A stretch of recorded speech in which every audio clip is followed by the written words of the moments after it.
في عالم القطارات ساعات المنطق بياخد أجازة، والحاجات الغريبة اللي بتحصل بتشتغل شيفت كامل.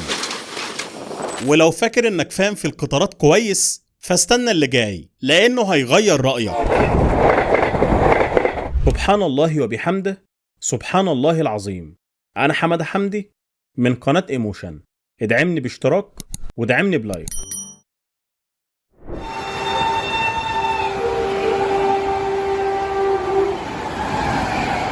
القطر حرفيا بياخد دش.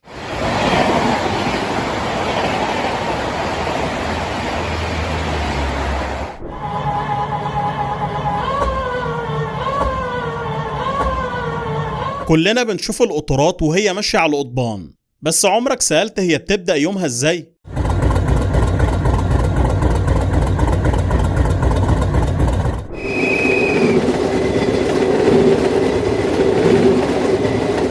الهند عندها القطارات في مستوى تاني خالص.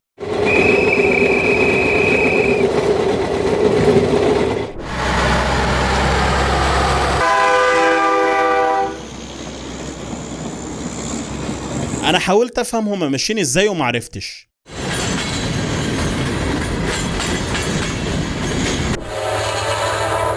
لما يهملوا في الصيانة بتكون دي النتيجة.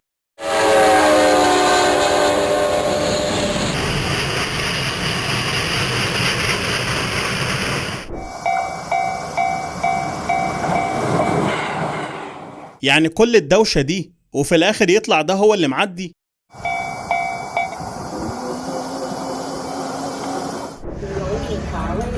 في ثانية واحدة سوق زحمة جدا بيتحول لسكة قطر فاضية تماما.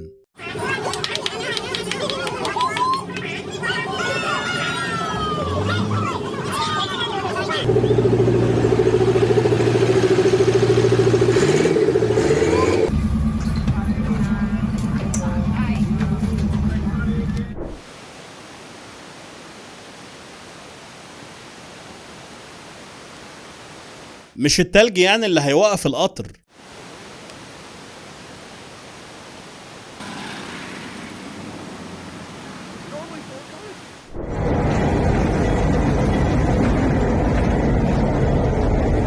ده حرفيا آخر مكان ممكن تركن فيه.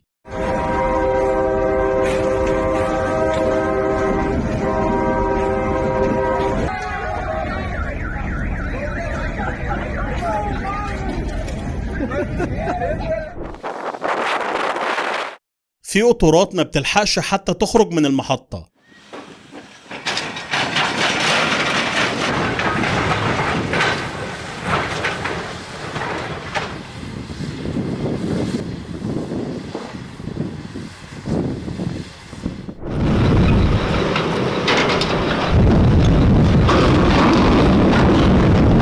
عربيات المترو القديمة اللي ملهاش لازمة دلوقتي بيستخدموها جزء من الشعاب الصناعية في البحر.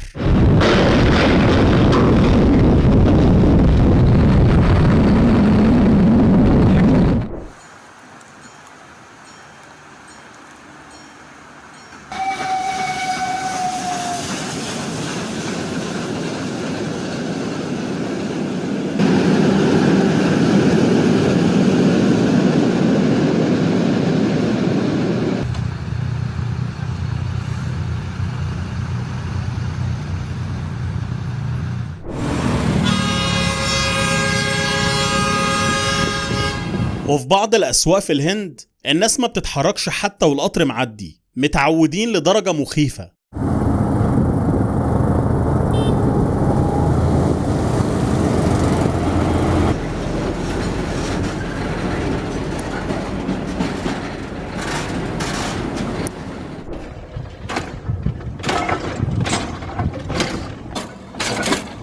وده بقى أول شكل للقطارات في التاريخ.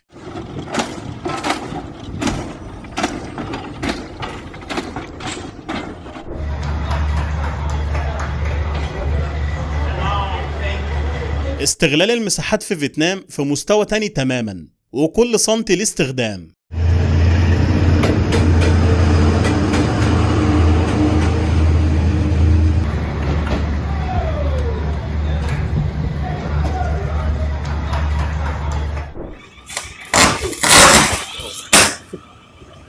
ولما الجو بيكون ساقع قوي حتى القضبان بتحس بالضغط.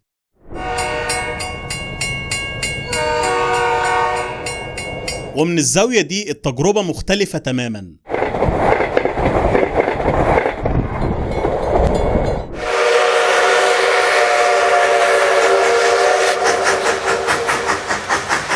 القطورات البخارية في الشتاء فن حقيقي مش مجرد وسيلة نقل.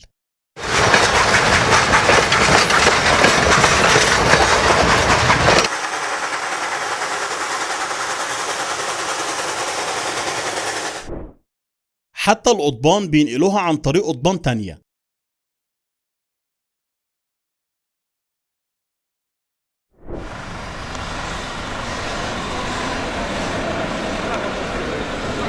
وفي اليابان التحول من عربية لقطر حاجة سلسة جدا كأنها سحر.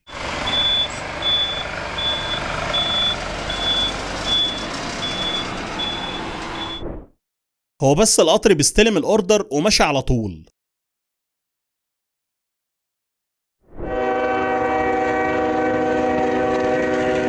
سواق العربية دي آخر حاجة عملها إنه نط من العربية قبل ما القطر يشيلها في وشه ويمشي بيها، وده يعتبر تحذير واضح، ما تستهونش أبدا بالقطر وهو جاي.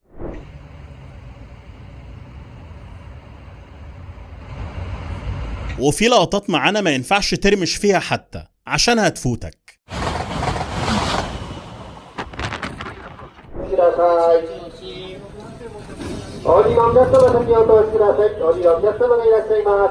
وقت الزحمة في اليابان هتلاقي ناس شغلانتهم ان هم يزقوك حرفيا جوه القطر.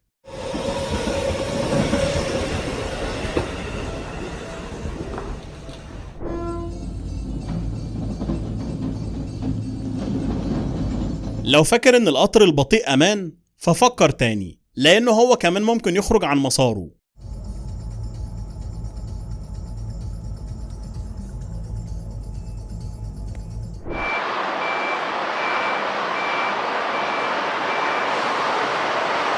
عندهم القطر بيطير في الصين عادي جدا.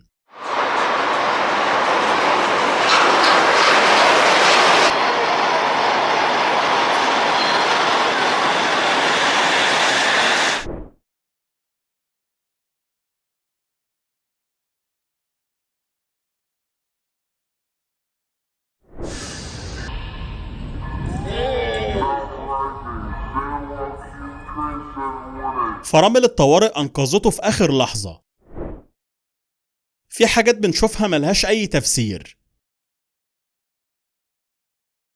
هما رايحين فين بربطة المعلم كده؟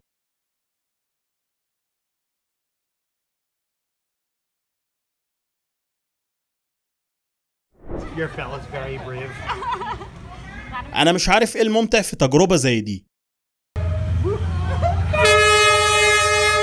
القطر بيعدي وانت حرفيا واقف جنبه.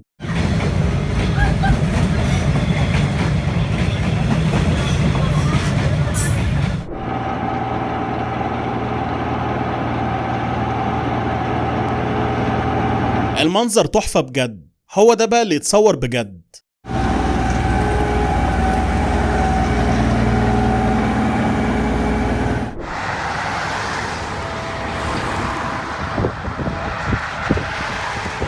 شرارة واحدة بس كفيلة تولع القطر كله، لكن لحسن الحظ طفوا الحريقة في الوقت المناسب.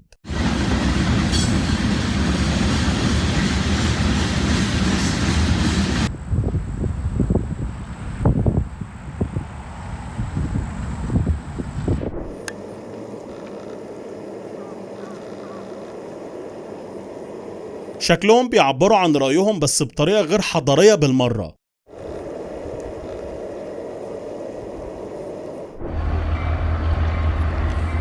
Serious? Oh my god. ناس كتير لسه بتتجاهل إشارات المزلقان، وده أخطر قرار ممكن تاخده.